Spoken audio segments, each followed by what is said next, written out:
Dr. Anthony Brooks had been on his feet for 18 straight hours.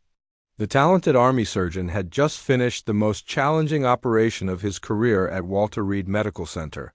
3 soldiers had come in from overseas with injuries. That would have been impossible to treat just a few years ago. But Anthony was one of the best surgeons in the military, and he had worked miracles that night. The clock on the hospital wall showed 1:47 a.m. when he finally left the building.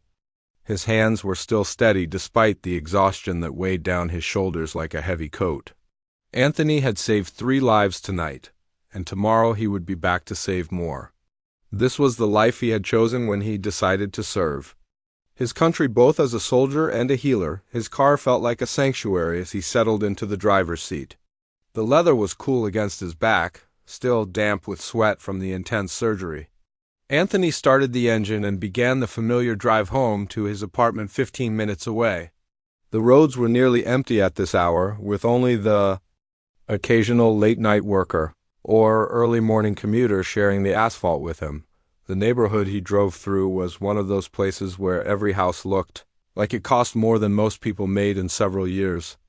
Perfectly manicured lawns stretched out in front of homes with 3 car garages and swimming pools, hidden behind privacy fences.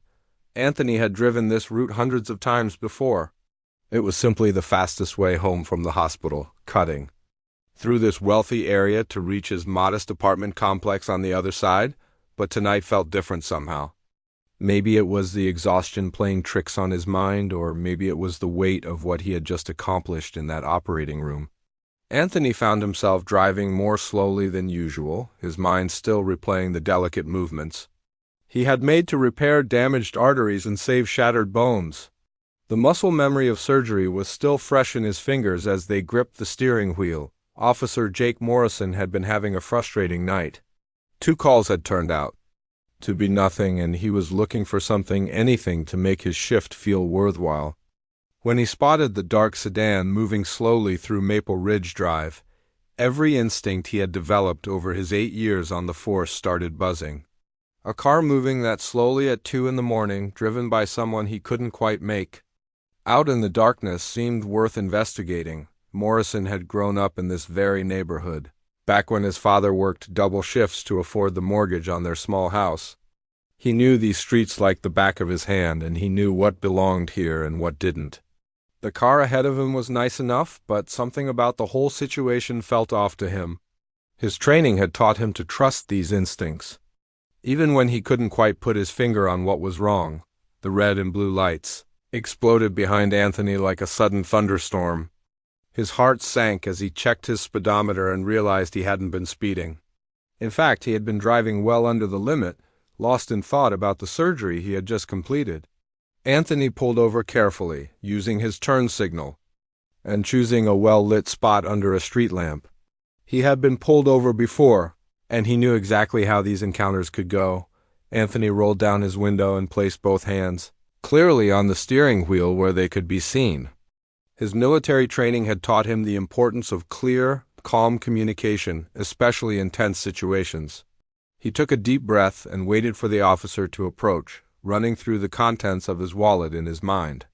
License, registration, insurance, military ID, hospital credentials, everything was in order. Morrison approached the vehicle with his flashlight held high, the beam cutting through the darkness to illuminate the interior of the car. What he saw made him pause for just a moment. The driver was a well-dressed black man who appeared to be in his 30s, wearing what looked like medical scrubs under a jacket. The car was clean and well-maintained, with no obvious signs of anything suspicious. "Good evening, officer," Anthony said in the calm, measured tone he used when addressing superior officers. "I'm Dr. Anthony Brooks. I'm an Army surgeon, and I was just driving home from Walter Reed Medical Center, where I've been performing emergency surgery for the past 18 hours. Morrison's flashlight beam moved across Anthony's face, then down to examine his clothing more carefully. The medical scrubs were indeed visible, and there was something about the man's posture and way of speaking that suggested military training. But Morrison had learned not to take anyone at face value, no matter how legitimate they might appear. "License and registration," Morrison said curtly, ignoring Anthony's explanation entirely, "and step out of the vehicle." Anthony felt a familiar knot forming in his stomach. He had hoped that his military bearing and professional appearance would make this a quick routine stop. Instead, he could sense the tension in the officer's voice, the way his hand rested near his weapon. Anthony had been through situations like this before, and he knew that the next few minutes would require all of his discipline and training. "Of course, officer," Anthony replied, keeping his voice level and respectful. "I'm going to reach into my jacket pocket now to get my wallet. I'm also carrying my military identification and my hospital credentials if you'd like to see those as well." Morrison watched every movement carefully as Anthony slowly retrieved his wallet. The leather was worn from years of use, and inside were all the cards and identification that painted the picture of a successful, responsible citizen. Anthony handed over his driver's license and registration, then carefully pulled out his military ID card. "I'm Lieutenant Colonel Brooks," Anthony explained as he handed over the military identification. "I hold a top-secret security clearance, and I've been serving our country for 12 years. I was just finishing up emergency surgery on some of our wounded soldiers when I got off work tonight." Morrison examined the cards under his flashlight, checking the photos and reading the information printed on each one. Everything appeared to be legitimate, but something still bothered him about the whole situation. Maybe it was the way the man seemed too calm, too prepared. Maybe it was the expensive-looking watch on his wrist, or the way he spoke like he was used to being in charge. "What were you doing driving so slowly through this neighborhood?" Morrison asked, his tone becoming more aggressive. "You were going 15 miles under the speed limit. That's suspicious behavior." Anthony blinked in surprise at the question. In all his years of driving, he had never been questioned for driving too slowly, especially when he hadn't been speeding. He could feel the exhaustion from his long surgery, making it harder to think clearly, but he knew he needed to stay focused on this conversation. "I apologize if I was driving slowly, officer," Anthony said carefully. "I've been awake for over 20 hours performing surgery, and I was being extra cautious to make sure I got home safely. I live about 10 minutes from here, and this is the route I always take home from the hospital." Morrison's suspicion only grew stronger.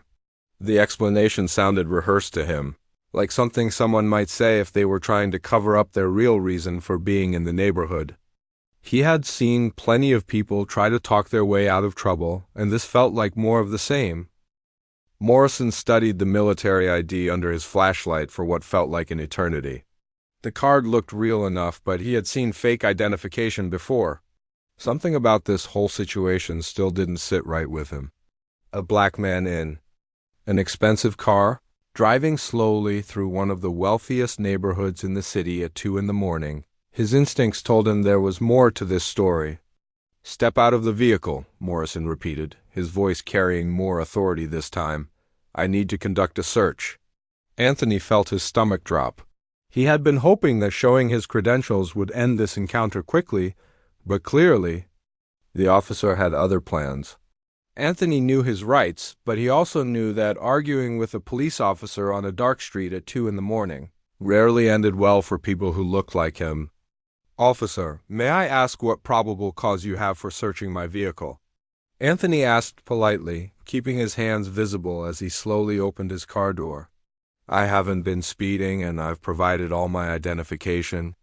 I'm just trying to get home after a very long day at the hospital." Morrison's jaw tightened at the question. He didn't like being challenged, especially not by someone who thought they could use big words and fancy credentials to get out of a legitimate investigation. In his experience, people who had nothing to hide didn't ask questions about probable. "'Cause I smell marijuana coming from your vehicle," Morrison declared, though the only thing he could actually smell was the faint scent of hospital disinfectant that clung to Anthony's scrubs. "That gives me probable cause to search for illegal substances." Anthony's eyes widened in disbelief. He had never used marijuana in his life. It would have ended his military career and his security clearance instantly. The accusation was so absurd that for a moment he wondered if he had misheard the officer.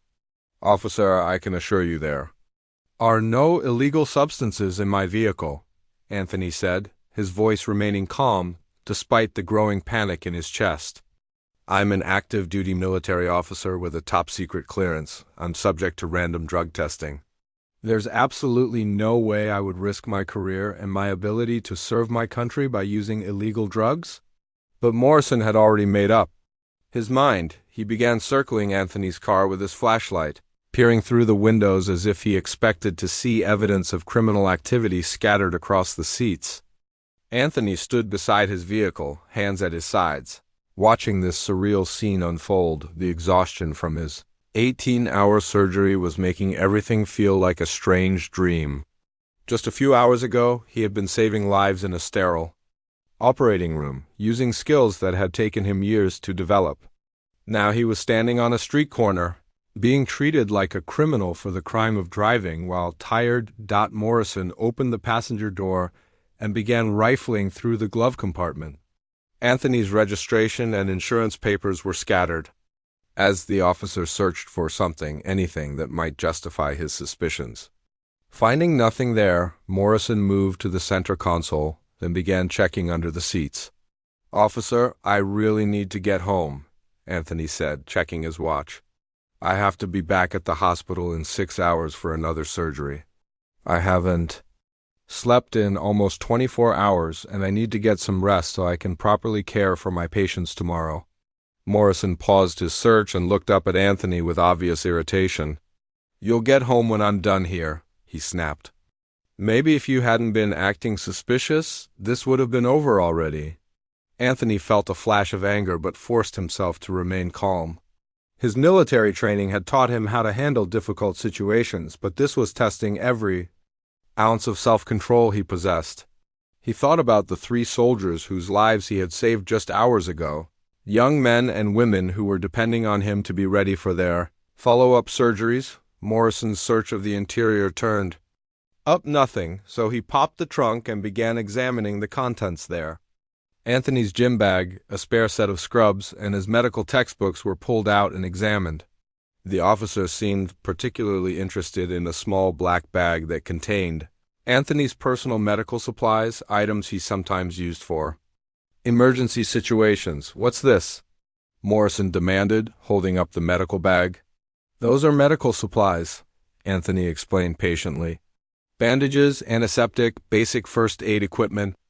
As a military surgeon, I'm trained to provide emergency medical care if needed. Those supplies have helped save lives in emergency situations. Morrison unzipped the bag and found sterile gloves, medical tape, antiseptic wipes, and other clearly labeled medical supplies. But when he discovered a small bottle of prescription pain medication that Anthony kept for emergency use, his eyes lit up with suspicion. What about this? Morrison held up the prescription bottle. This is a controlled substance. Anthony sighed deeply.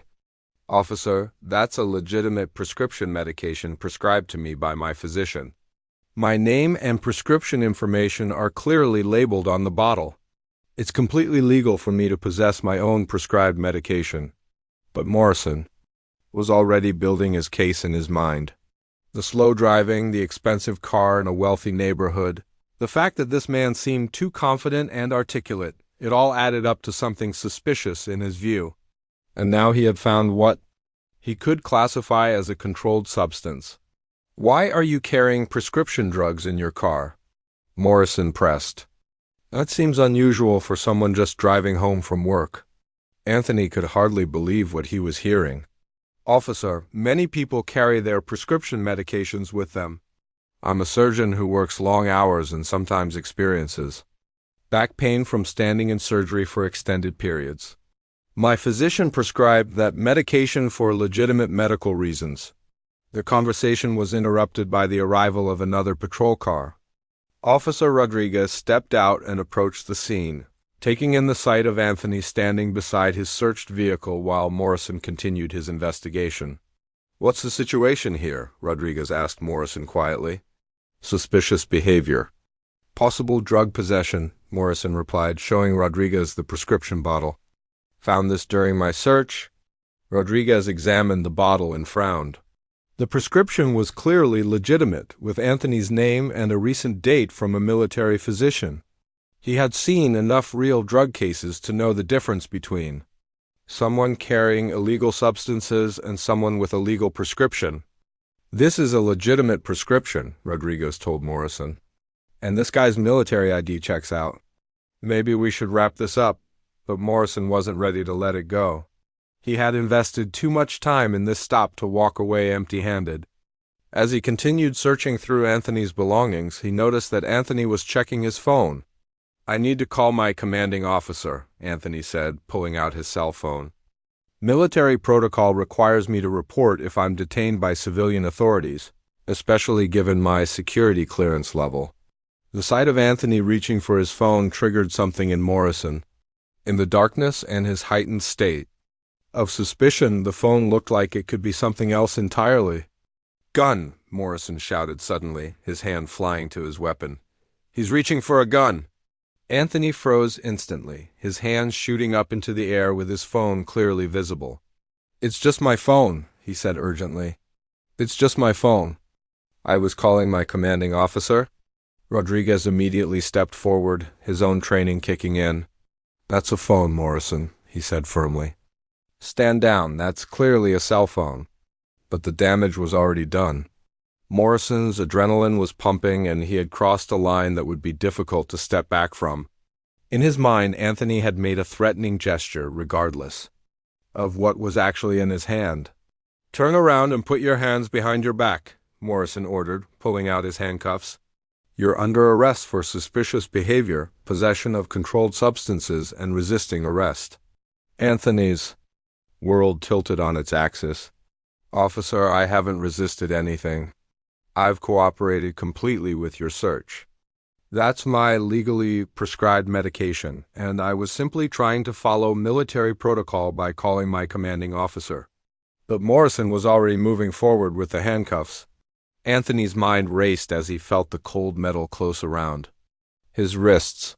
In just a few minutes, he had gone from being a decorated military surgeon to a criminal suspect, all because he had been driving home tired from saving lives. At Walter Reed Medical Center, the night shift supervisor was starting to worry. Lieutenant Colonel Anthony Brooks always followed protocol to the letter.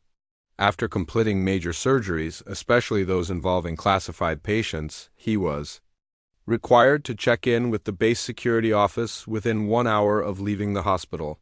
It was now 2:47 a.m., and Anthony should have called in 47 minutes ago. Sergeant First Class Williams sat at the security desk, staring at the computer screen that showed Anthony's status as departed, awaiting check-in.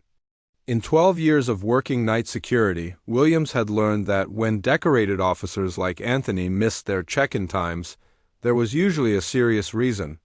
Anthony wasn't the type to forget important protocols, especially ones related to national security. Williams picked up the secure phone line and dialed Anthony's cell phone number. The phone rang several times before going to voicemail. That was unusual.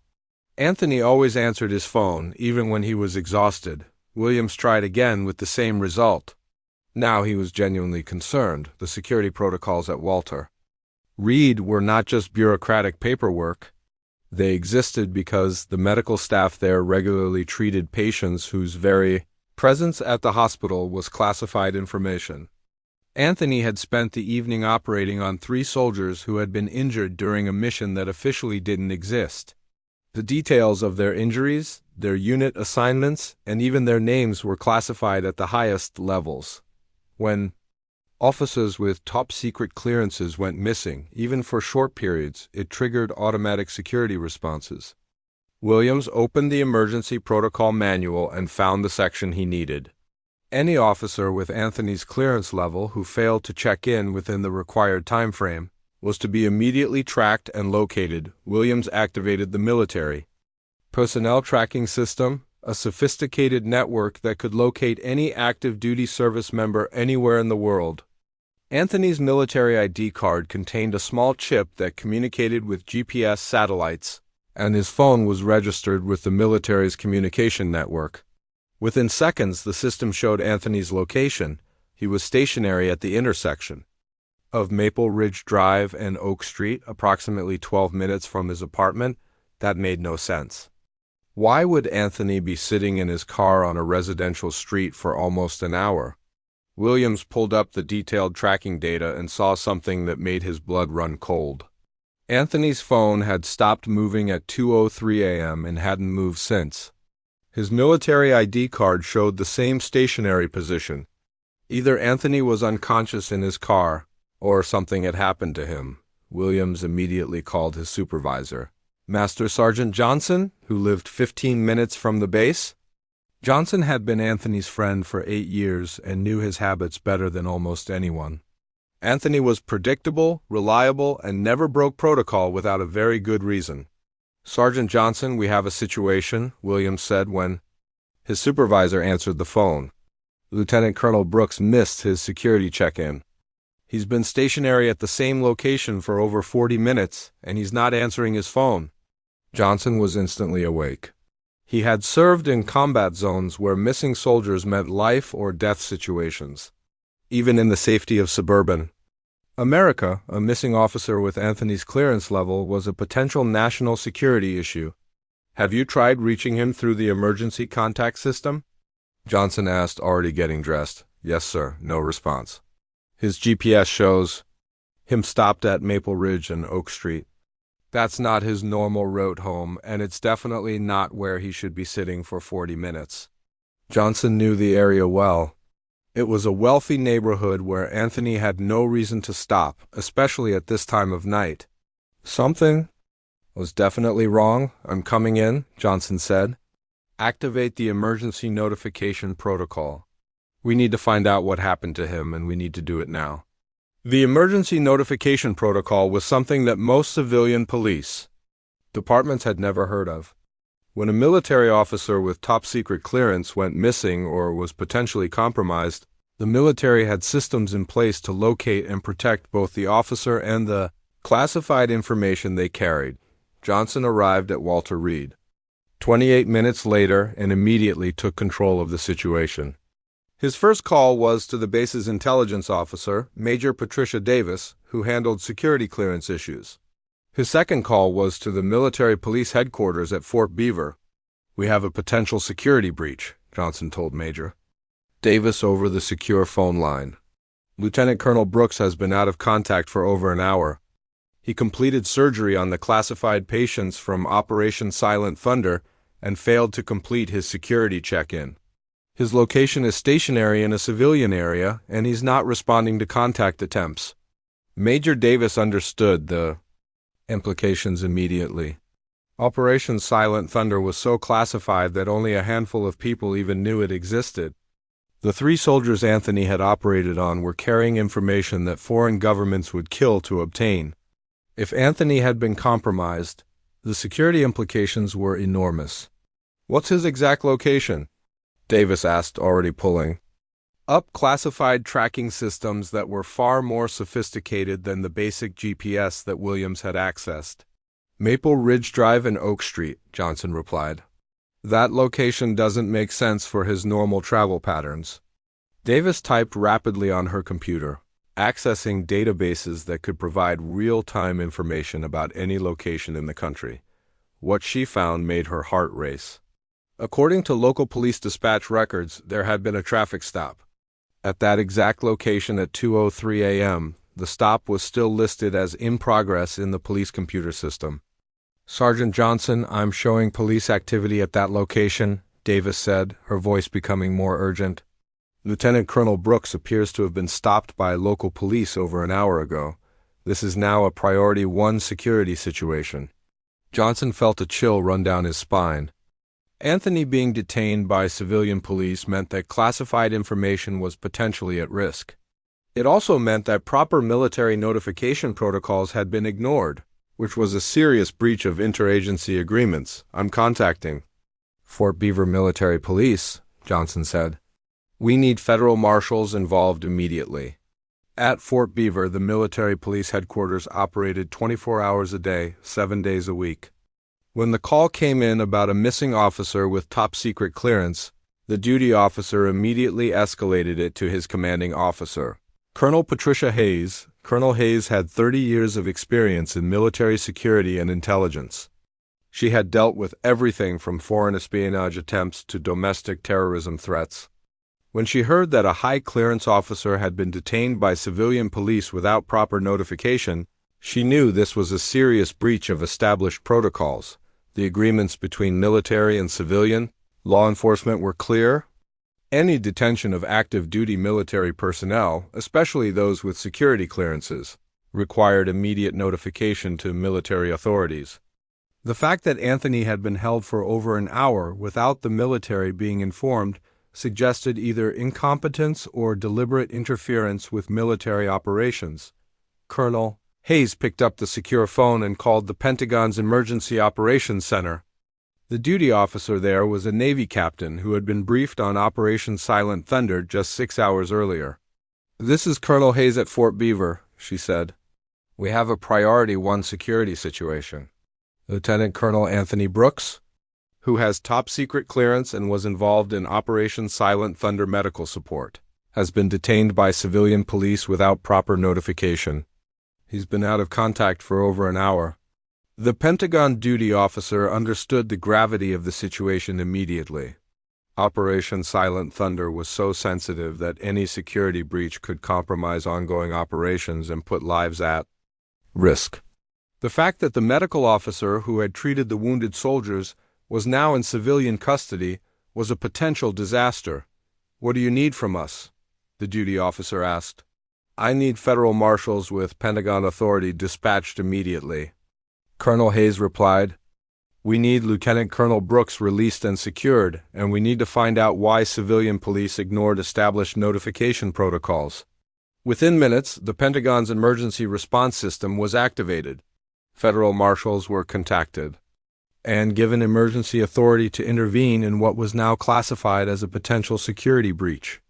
The marshals were told to expect resistance from local police and were authorized to use whatever federal authority was necessary to secure the release of the detained officer. At the same time, military intelligence began pulling Anthony's complete file. What they found made the situation even more serious than they had initially thought. Anthony wasn't just any surgeon with a security clearance. He was one of only 12 military surgeons in the country who were cleared to work on the most sensitive cases. His knowledge of classified military medical procedures and his access to information about covert operations made him a high-value target for foreign intelligence services. The wheels of federal authority began turning with the efficiency that only comes from years of practice and preparation. At the Pentagon, the Emergency Operations Center buzzed with activity that most Americans never see. Captain Rodriguez, the Navy officer on duty, had just received the most serious security alert of his 6-month assignment. A high-clearance military surgeon was missing, and every minute that passed increased the potential for a massive security breach. Rodriguez pulled up Anthony's complete military file on his secure computer terminal. What he saw made him understand why this situation had triggered such an immediate response. Anthony wasn't just any Army doctor. He was one of the most skilled trauma surgeons in the military, with clearances that gave him access to medical information about the most sensitive operations in the American military. The file showed Anthony's service record going back 12 years. He had served in Afghanistan, Iraq, and several locations that were still classified. He had saved the lives of special operations soldiers, intelligence officers, and higher-ranking military officials. His medical expertise had been crucial in keeping classified personnel alive and operational in some of the most dangerous places on Earth. But what really caught Rodriguez's attention was Anthony's recent assignment history. In the past 6 months, he had been the primary surgeon for soldiers returning from 3 different classified operations. He knew details about troop movements, casualty rates, and medical conditions that could reveal sensitive information about American military capabilities to foreign governments. Rodriguez picked up the secure phone and dialed the direct number for General Patricia Hayes, who oversaw military security coordination with civilian law enforcement. Hayes had been briefed about the situation 15 minutes earlier and was already coordinating the federal response. General Hayes, this is Captain Rodriguez at the Pentagon Operations Center, he said. I've reviewed Lieutenant Colonel Brooks' file, and we have a much bigger problem than we initially thought. General Hayes was sitting in her office at Fort Beaver, surrounded by computer screens showing real-time tracking data, communication logs, and federal response protocols. She had been in the military for 32 years and had handled dozens of security crises, but this situation was escalating faster than most. What did you find, Captain? Hayes asked, already dreading the answer. Sir, Lieutenant Colonel Brooks has been involved in medical treatment for Operation Silent Thunder, Desert Eagle, and Mountain Storm in the past 6 months. He has detailed knowledge of casualty patterns, troop strength, and medical vulnerabilities. That could compromise all 3 operations if he's been captured or coerced. Hayes felt her stomach tighten. Those 3 operations represented some of the most sensitive military activities currently underway. If Anthony had been taken by foreign agents, or if he was being interrogated by people who knew what questions to ask, the security implications were enormous. How long has he been missing? Hayes asked. 87 minutes, sir. And we've confirmed that he's being held by local police who haven't followed any of the established notification protocols. Hayes made a decision that would set in motion the most dramatic federal intervention in local police affairs that the suburban precinct had ever experienced. She activated Emergency Protocol 7, which gave federal marshals the authority to override local law enforcement in cases of potential national security breaches. I'm authorizing immediate federal intervention, Hayes told Rodriguez. Get me 3 federal marshals with Pentagon authority, and I want them at that location within 20 minutes. I also want a military legal officer and a security team standing by. Rodriguez began making calls that would wake up federal agents. Across the Washington, D.C. area, the first call went to Deputy Marshal Thomas Wilson, who lived 30 minutes from the location where Anthony was being held. Wilson had 15 years of experience with federal law enforcement and had handled sensitive military cases before. Deputy Wilson, this is Captain Rodriguez at the Pentagon, he said when Wilson answered his phone. I need you to respond immediately to a Priority 1 security situation. We have a high-clearance military officer who's been improperly detained by local police. Wilson was instantly alert. Priority 1 security situations were rare, and they usually involved threats to national security that required immediate federal action. What's the location and what authority am I operating under? Maple Ridge Drive and Oak Street, Fairfax County. You're operating under Emergency Protocol 7 with full Pentagon authority. Lieutenant Colonel Anthony Brooks, top secret clearance, has been held by local police for over an hour without proper military notification. Wilson understood the seriousness immediately. Emergency Protocol 7 meant that he had the authority to override local law enforcement decisions and take federal custody of anyone whose detention posed a potential security risk. It was rarely used and only in cases where national security was at stake. I'll be there in 25 minutes, Wilson said, already getting dressed. Are there other marshals responding? Yes, you'll have backup and a military legal officer. This needs to be handled quickly and by the book. The second call went to Deputy Marshal Jennifer Thompson, who specialized in military-civilian coordination cases. Thompson had worked with the Pentagon on several sensitive cases and understood the delicate balance between respecting local law enforcement and protecting national security interests.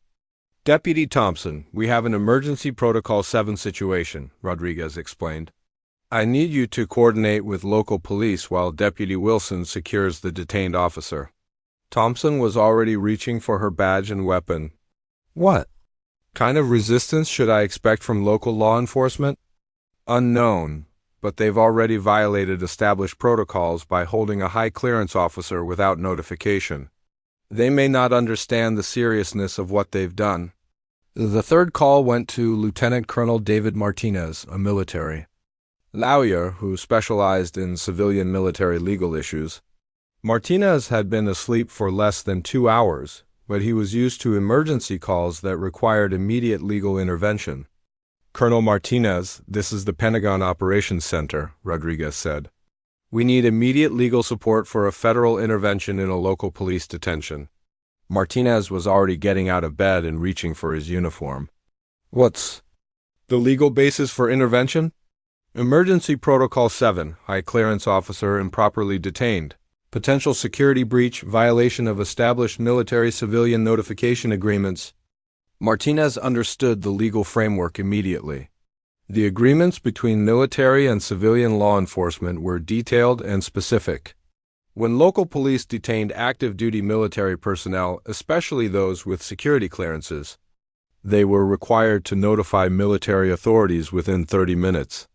Failure to do so could be considered interference with military operations. "I'll meet the marshals at the location," Martinez said. "What kind of legal authority do I have?" "Full Pentagon backing." This officer was involved in medical support for 3 classified operations. His continued detention without proper oversight is a national security issue. Meanwhile, back at Walter Reed Medical Center, Sergeant Johnson was coordinating with the hospital's commanding officer, Colonel David Park. Park had been awakened at 3:15 a.m. and briefed on the situation. As the commanding officer of one of the military's most important medical facilities, Park understood that Anthony's detention could affect ongoing classified medical operations. "Sergeant Johnson, I want a complete timeline of Lieutenant Colonel Brooks' activities over the past 72 hours, Park ordered. "I need to know every classified patient he's treated, every procedure he's performed, and every piece of sensitive information he's had access to." Johnson was already pulling up Anthony's duty records on his computer. "Sir, in the past 3 days, he's performed surgery on 4 classified patients, attended 2 security briefings, and had access to medical records for Operation Silent Thunder personnel." Park realized that the situation was even more serious than the Pentagon had initially understood. Anthony hadn't just treated a few wounded soldiers.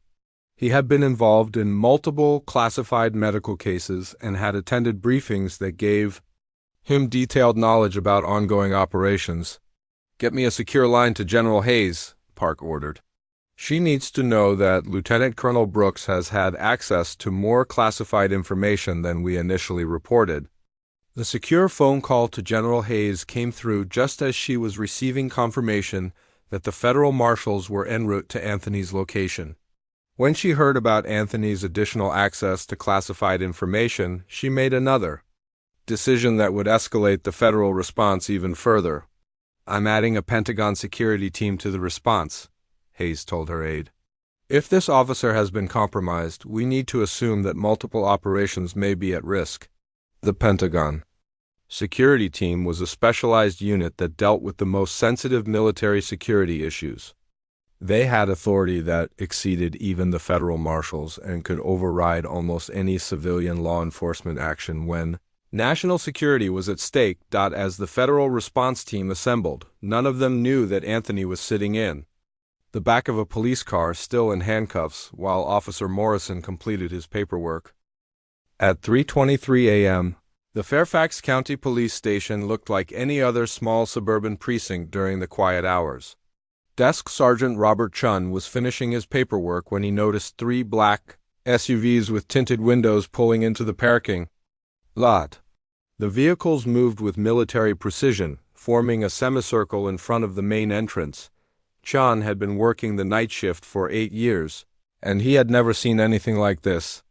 The SUVs were clearly government vehicles, with special license plates and equipment that suggested federal law enforcement. His first thought was that something major was happening, possibly a terrorism case or a federal fugitive situation. Deputy Marshal Thomas Wilson stepped out of the lead vehicle, followed by Deputy Marshal Jennifer Thompson and Lieutenant Colonel David Martinez. All 3 wore serious expressions and moved with the confidence of people who were used to having their authority respected without question. Wilson carried a leather folder containing federal warrants and authorization documents that gave him power to override local law enforcement decisions. Behind them, 2 more federal agents emerged from the other vehicles, along with a Pentagon security specialist who had been briefed on the classified nature of Anthony's work. This wasn't just a routine federal intervention. This was a coordinated response to what the Pentagon now considered a potential breach of National Security. Chun watched through the glass doors as the federal team approached the entrance. His years of experience told him that whatever was about to happen, it was going to be significant. He reached for the phone to call his supervisor, but before he could dial, the federal team was already walking through the front door. "I'm Deputy Marshal Wilson with the United States Marshals Service," Wilson announced, presenting his credentials to Chun. "I need to speak with your watch commander immediately regarding the detention of Lieutenant Colonel Anthony Brooks." Chun looked at the credentials carefully, noting the federal seal and the serious expressions on the faces of everyone in the group. "Sir, I'm not aware of anyone by that name being detained here tonight." Thompson stepped forward, consulting her notes. "He was arrested approximately 1 hour and 20 minutes ago by Officer Morrison at the intersection of Maple Ridge Drive and Oak Street. He should be in your custody right now." Chun felt his stomach sink. He remembered Morrison bringing in someone about an hour ago, but the paperwork had listed the suspect as simply Anthony Brooks with charges of suspicious behavior and drug possession. There had been no mention of military rank or any indication that this was someone who would trigger federal interest. "Let me check our booking records," Chun said, turning to his computer terminal. As he scrolled through the recent arrests, he found Anthony's entry. What he saw made him realize that his quiet night was about to become very complicated. "Yes, sir, we do have someone by that name," Chun admitted. "But the arresting officer listed him as a civilian. There's no mention of military service in the arrest report." Wilson's expression hardened. "Sergeant, Lieutenant Colonel Brooks is an active-duty Army surgeon with top-secret security clearance. His detention without proper military notification is a violation of federal law and potentially a national security issue." Martinez opened his briefcase and pulled out a thick folder of legal documents. "We have federal warrants for his immediate release and transfer to military custody. We also have authorization to seize all arrest documentation, evidence, and recording devices related to his detention." Chun felt like he was in over his head. In 8 years of police work, he had never dealt with anything involving federal warrants or national security. He reached for the phone to call his watch commander, Lieutenant Patricia Walsh, who was in her office reviewing reports. "Lieutenant Walsh, I need you out here immediately," Chun said. "We have federal marshals here with warrants regarding the Anthony Brooks arrest." Walsh had been a police officer for 18 years and had worked her way up through the ranks by being thorough and professional. She had dealt with federal agencies before, but usually in coordination roles, not confrontational situations. She walked out to the front desk and immediately sensed the tension in the room. "I'm Lieutenant Walsh, the watch commander," she said, extending her hand to Wilson. "What can I do for you?" Wilson handed her a folder containing federal documents. "Lieutenant, we're here under Emergency Protocol 7 to secure the immediate release of Lieutenant Colonel Anthony Brooks. He's a high-clearance military officer who was improperly detained without military notification." Walsh opened the folder and began reading the documents. The federal seal at the top of each page made it clear that these were legitimate government orders. As she read further, she began to understand the seriousness of the situation. "According to these documents, Mr. Brooks is a military surgeon with top-secret clearance," Walsh said slowly. "Our officer arrested him for suspicious behavior and possession of controlled substances." Thompson stepped forward. "Lieutenant, the so-called controlled substances were his legally prescribed medication, and his suspicious behavior was driving home tired after performing 18 hours of surgery on wounded soldiers. Officer Morrison violated established protocols by failing to notify military authorities of his detention." Walsh felt a growing sense of dread. She had been proud of her precinct's professional reputation, and now she was facing what appeared to be a serious breach of federal law by one of her officers. "Let me get Officer Morrison down here to explain his actions." "Where is Lieutenant Colonel Brooks right now?" Martinez asked firmly. "We need to see him immediately and assess his condition." "He's in holding cell 3, Walsh replied. "I'll have him brought up right away." Chun made the call to have Anthony brought to the front desk. While they waited, Wilson examined the arrest report that Morrison had filed. What he read made him increasingly angry. The report was full of vague accusations and subjective interpretations that wouldn't hold up in any legitimate court. "This arrest report is completely inappropriate," Wilson told Walsh. "Officer Morrison claims to have smelled marijuana, but the only evidence he found was legally prescribed medication. He claims the suspect was acting suspiciously, but provides no specific behaviors that would justify detention." When Anthony was brought out from the holding area, still in handcuffs, the federal team could see immediately that he was exhausted and frustrated, but unharmed. Anthony's eyes widened when he saw the federal marshals and the military legal. "Officer, Lieutenant Colonel Brooks," Martinez said formally. "I'm Lieutenant Colonel Martinez with the Pentagon Legal Office. We're here to secure your release and ensure your safety." Anthony felt a wave of relief wash over him. "Thank you, sir. I've been trying to explain to these officers that I'm active duty military with security clearance, but they wouldn't listen to me." Wilson turned to Walsh with barely controlled anger. "Lieutenant, this officer has been illegally detained for over an hour without proper notification to military authorities. This is a violation of established agreements between federal and local law enforcement." Walsh was beginning to realize that her precinct was facing a serious crisis. "I need to call our chief immediately. This is beyond my authority to handle." "You'll need to do more than call your chief," Thompson said, pulling out another set of documents. "We're seizing all evidence, all recordings, and all documentation related to this arrest. This is now a federal investigation into potential civil rights violations and interference with military operations." The Pentagon security specialist stepped forward for the first time. "Lieutenant, I need to know immediately if Lieutenant Colonel Brooks was questioned about his work, his patients, or any military operations.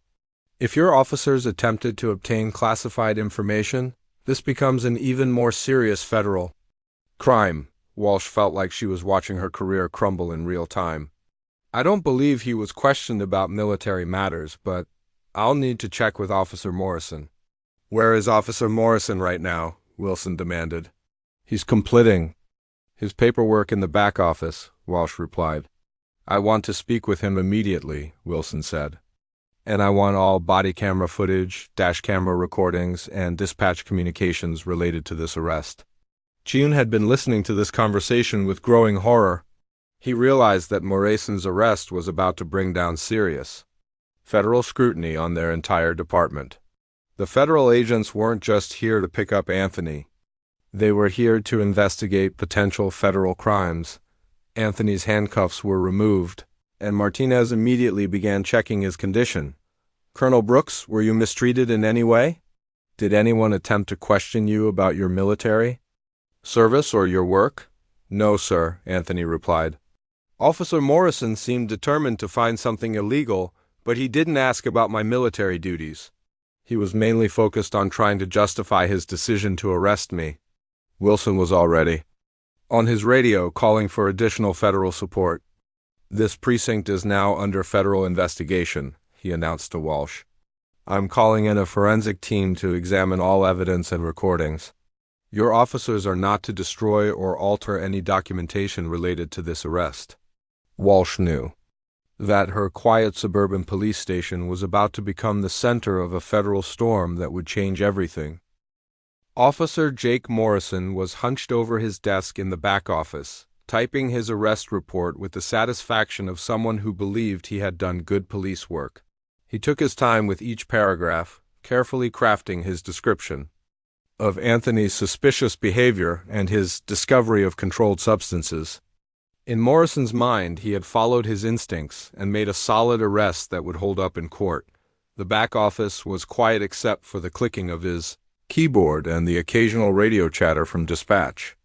Morrison preferred working alone during the paperwork phase of arrests. It gave him time to make sure his reports were detailed and convincing.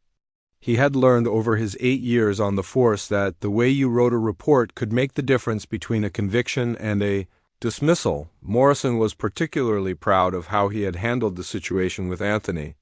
The man had been too smooth, too articulate, and too confident for Morrison's liking. In his experience, innocent people were nervous and apologetic when they got pulled over. Anthony had been calm and professional, which Morrison interpreted as the behavior of someone who had experience talking his way out of trouble. The arrest report Morrison was writing painted a picture of a suspicious individual who was driving erratically through a wealthy neighborhood at an unusual hour. He described detecting the odor of marijuana, though he knew that wasn't true. He wrote about Anthony's evasive answers to questions, though Anthony had been completely cooperative. Morrison had become skilled at writing reports that justified his actions. Regardless of what had actually happened, what Morrison didn't know was that his world was about to change forever. As he typed the final paragraphs of his report, federal agents were in the front of the building, examining his arrest and preparing to hold him accountable for violations of federal law that he didn't even know existed. Lieutenant Walsh appeared in the doorway of the back office, her face pale and her expression serious. Morrison looked up from his computer, immediately sensing that something was wrong. In all the years he had worked with Walsh, he had never seen her look so worried. "Morrison, I need you to come to the front desk immediately," Walsh said, her voice carefully controlled. "There are federal agents here who want to speak with you about the Anthony Brooks arrest." Morrison felt a sudden knot form in his stomach. Federal agents? What do they want with a simple drug possession case? Walsh took a deep breath.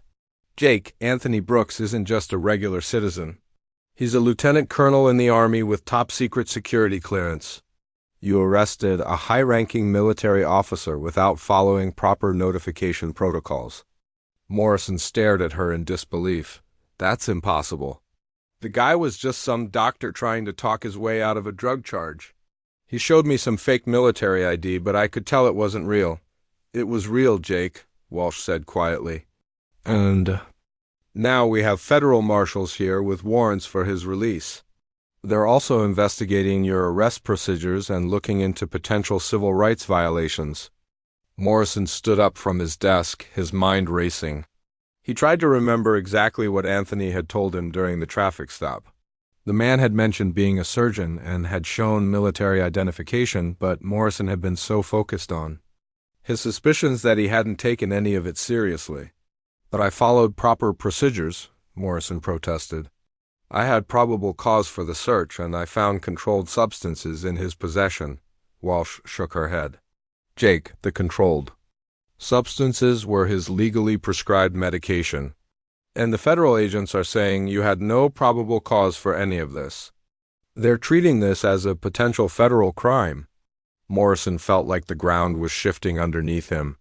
Everything he thought he knew about the arrest was being turned upside down.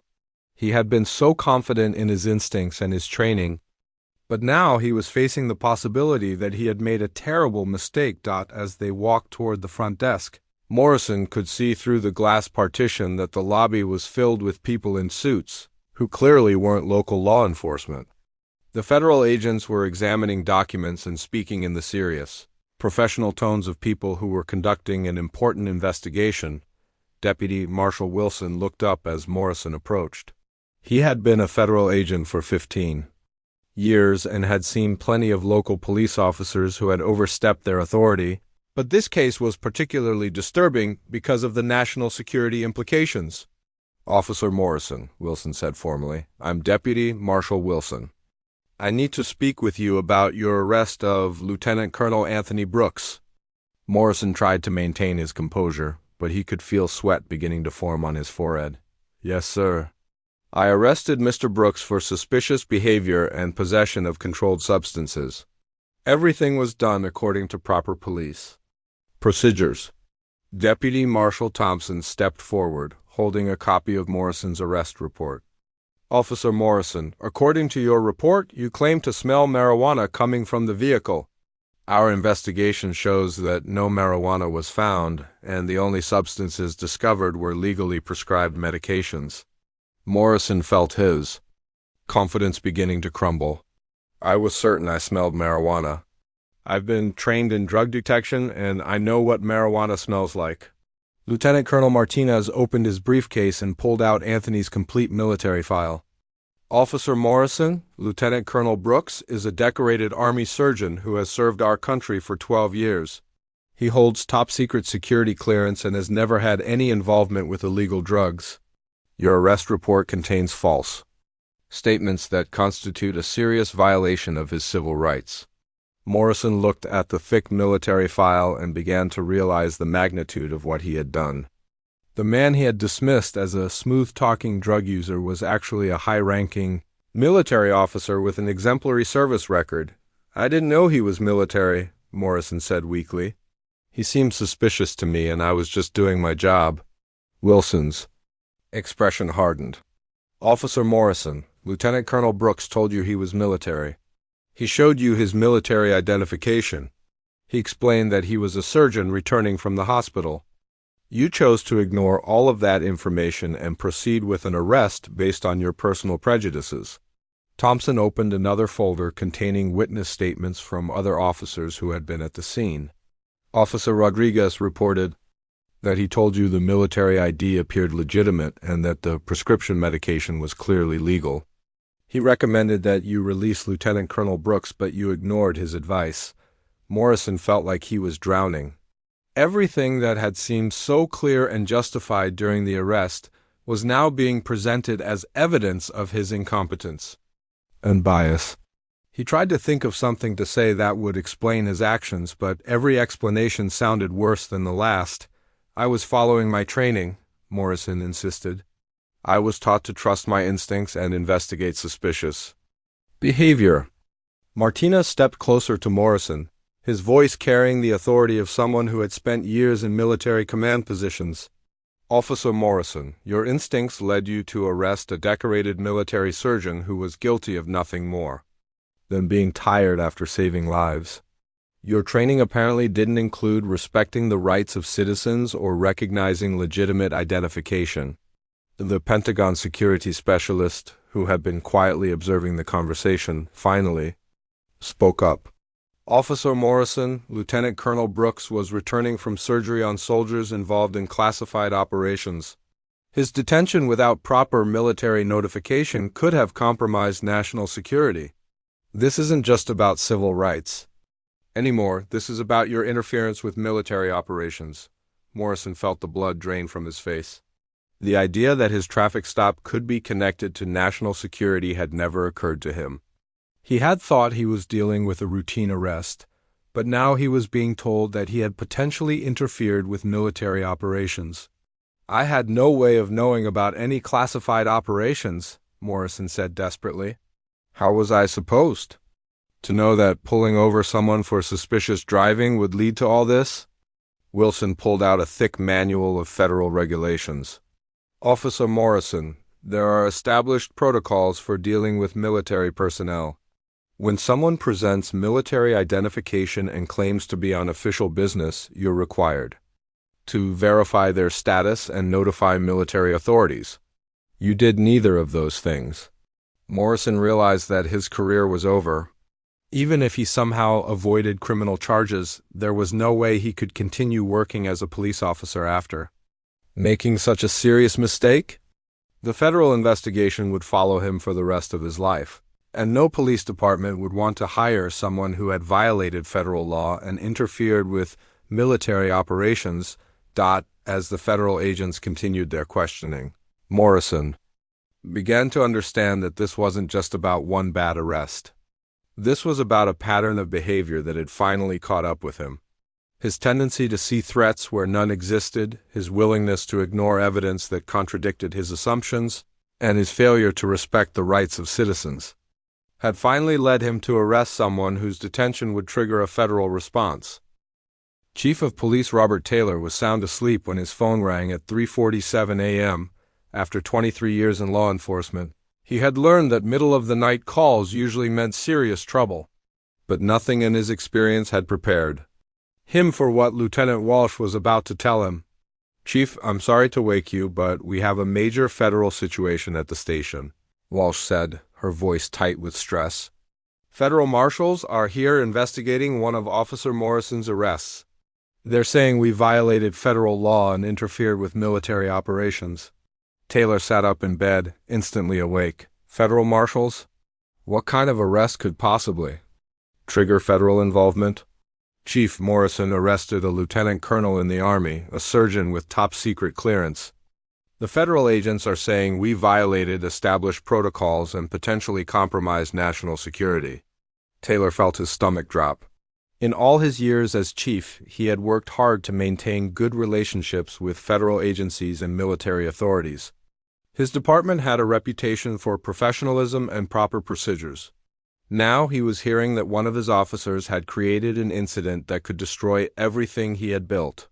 "I'll be there in 15 minutes, Taylor said already, getting out of bed. "Don't let anyone touch any evidence or recordings until I get there." Taylor drove through the empty streets with his mind racing. Morrison had always been one of his more aggressive officers, but Taylor had viewed that as enthusiasm rather than a problem.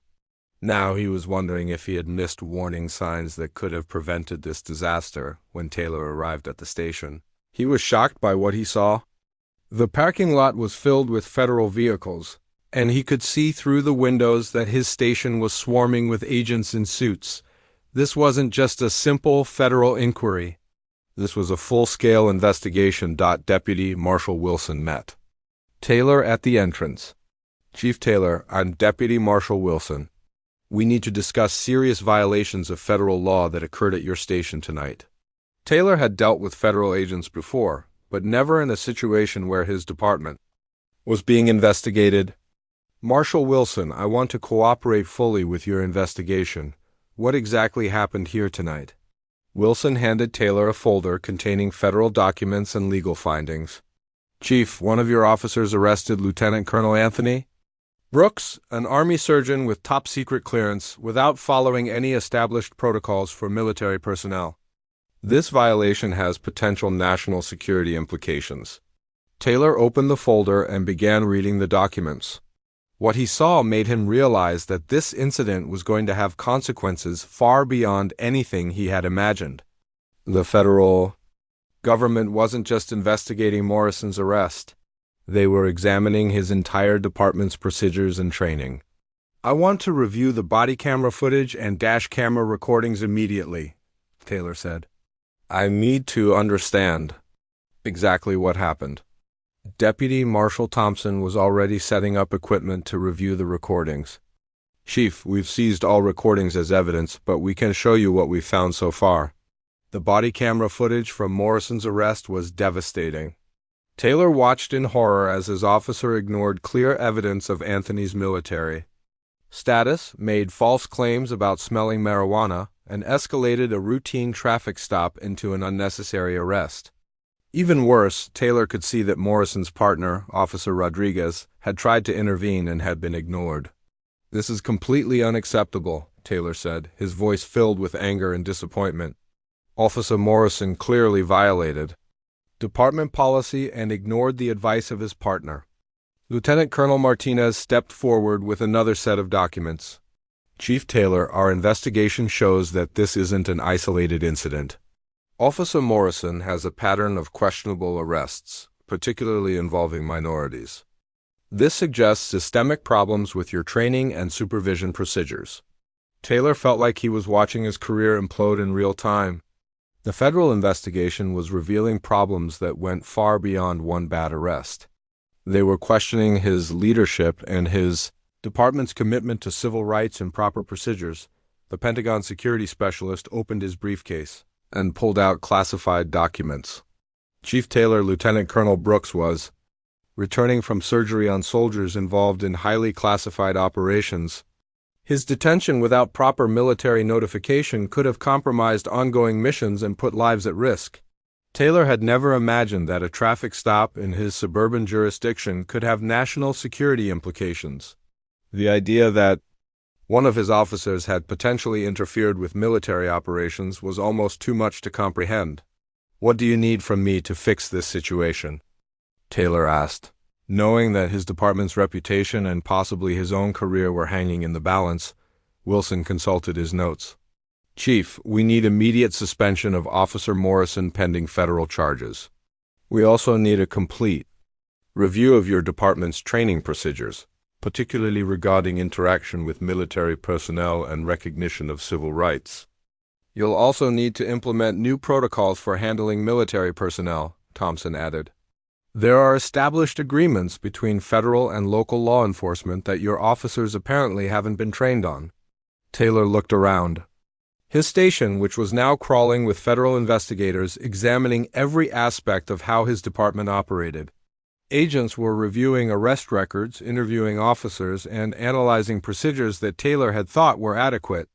"I'm suspending Officer Morrison immediately," Taylor announced. "And I want a complete audit of our training programs and arrest procedures." But the federal agents weren't finished. Martinez pulled out another folder containing legal documents. "Chief Taylor, this incident has triggered a Department of Justice investigation into your department's civil rights practices. They'll be examining all arrests made by Officer Morrison over the past 2 years. Taylor felt the blood drain from his face. A Department of Justice investigation was the kind of federal scrutiny that could result in a consent decree, federal oversight, and massive changes to how his department operated. Some police departments never recovered from that level of federal intervention. "How many arrests are we talking about?" Taylor asked weakly. "Officer Morrison has made 127 arrests. In the past 2 years," Thompson replied, consulting her computer. "Our preliminary review suggests that at least 30% of those arrests were questionable, with a disproportionate impact on minority citizens." The statistics hit Taylor like a physical blow. He had been so focused on crime rates and response times that he had missed a pattern of problematic arrests that was now going to destroy his department's reputation and possibly result in federal oversight. Deputy Marshal Wilson received a call on his secure phone and stepped away to take it. When he returned, his expression was even more serious than before. "Chief Taylor, I've just been informed that the FBI is opening a civil rights investigation into Officer Morrison's arrest patterns," Wilson announced. "They're particularly interested in his interactions with minority citizens and military personnel." Taylor realized that what had started as one bad arrest was now expanding into a comprehensive federal investigation that would examine every aspect of his department's operations. The FBI involvement meant that this case would receive national attention and could result in criminal charges against Morrison and possibly civil liability for the department. "I want to schedule mandatory training for all my officers on federal protocols and civil rights," Taylor said desperately. "We need to make sure something like this never happens again." Martinez nodded approvingly. "That's a good start, Chief, but the federal government is going to require much more comprehensive reforms. You'll need new policies, enhanced supervision, and regular federal monitoring to ensure compliance." As the federal agents continued their investigation, Taylor began making phone calls to his superiors in the county government. He knew that this incident was going to require resources and support that were far beyond what his department could handle alone. The mayor would need to be briefed. The county attorney would need to prepare for potential lawsuits. And the entire police department would need to undergo the kind of comprehensive reform that Taylor had never imagined would be necessary in his suburban jurisdiction. By dawn, Taylor's quiet police station had become the center of a federal storm. That would change everything about how his department operated. The simple traffic stop that Morrison had made was turning into a case study in how not to handle police-citizen interactions and would serve as a warning to law enforcement agencies across the country. 6 months later, the federal courthouse in Alexandria was packed with reporters, civil rights activists, and law enforcement officials who had come to witness the sentencing of former Officer Jake Morrison. The case had become a national symbol of police accountability and the importance of respecting citizens' rights. Regardless of their race or background, Morrison sat at the defendant's table in an ill-fitting suit, looking like a shadow of the confident police officer he had once been. His lawyer had tried everything possible to minimize the charges, but the evidence against Morrison was overwhelming. The federal jury had taken less than 4 hours to find him guilty on multiple counts of civil rights violations, deprivation of rights under color of law, and interference with military operations. Judge Patricia Henderson had spent 30 years on the federal bench and had seen countless cases of police misconduct, but Morrison's case stood out because of its complete disregard for proper procedures and basic human dignity. She had reviewed every piece of evidence, including the body camera footage that showed Morrison's escalation of what should have been a routine traffic stop. "Mr. Morrison," Judge Henderson said as she prepared to announce the sentence, "your actions on that night represent everything that is wrong with policing in America. You ignored clear evidence, violated established protocols, and allowed your personal prejudices to override your professional responsibilities." Morrison stared straight ahead, knowing that his life as he had known it was over. The federal conviction meant he would never work in law enforcement again, and the civil lawsuits that were still pending would likely cost him everything he owned. "The court sentences you to 18 months in federal prison, followed by 2 years of supervised probation," Judge Henderson announced. "You will also be required to complete 200 hours of community service with organizations that work to improve police community relations." In the gallery, Anthony Brooks sat quietly, watching justice finally being served. He had returned to his duties as an army surgeon, but the experience of that night had changed him profoundly. He had always known that racism existed, but experiencing it so directly from someone who was supposed to protect and serve had opened his eyes to problems he had never fully understood. After Morrison's sentencing, Anthony walked out of the courthouse and was immediately surrounded by reporters who wanted to hear his thoughts on the case. He had become a reluctant spokesman for police reform, testifying before Congress and speaking at law enforcement training conferences across the country. "This case was never just about me," Anthony told the reporters. "It was about a system that allowed an officer's prejudices to override basic constitutional rights." Officer Morrison's conviction sends a message that no one is above the law, and that federal authorities will step in when local departments fail to protect citizens' rights. The changes that had resulted from that night went far beyond Morrison's conviction. The Fairfax County Police Department had undergone a complete transformation under federal oversight. Chief Taylor had resigned in disgrace 3 months after the incident, and the department was now operating under a consent decree that required federal monitoring of all their policies and procedures. The new police chief, Patricia Williams, had been brought in from outside the department specifically to implement comprehensive reforms. She had spent her first month reviewing every arrest made by the department in the previous 2 years, and what she found confirmed the federal investigators' concerns about systemic problems. "We discovered that Officer Morrison's problematic behavior was not isolated," Chief Williams explained to the city council during a public meeting about police reforms. "Our review found patterns of bias in traffic stops, searches, and arrests that disproportionately affected minority citizens and military personnel. The reforms that Williams implemented were comprehensive and far-reaching. Every officer in the department was required to complete 40 hours of additional training on constitutional rights, military-civilian relations, and bias recognition. The department also installed new technology that automatically flagged questionable arrests for supervisory review, perhaps most importantly. The department established a new protocol that required immediate military notification whenever any active duty service member was detained. The protocol was designed to prevent the kind of communication breakdown that had led to Anthony's prolonged detention and the subsequent federal intervention. The changes weren't limited to Fairfax County. Anthony's case had triggered a nationwide review of how local police departments interacted with military personnel.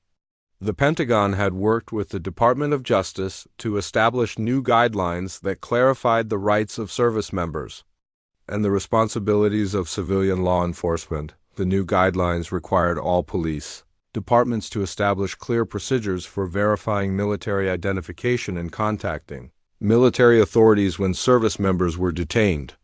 Police academies across the country added mandatory training on military-civilian relations to their curricula. Anthony had become a frequent speaker at these training sessions, sharing his experience and helping officers understand why proper procedures were so important.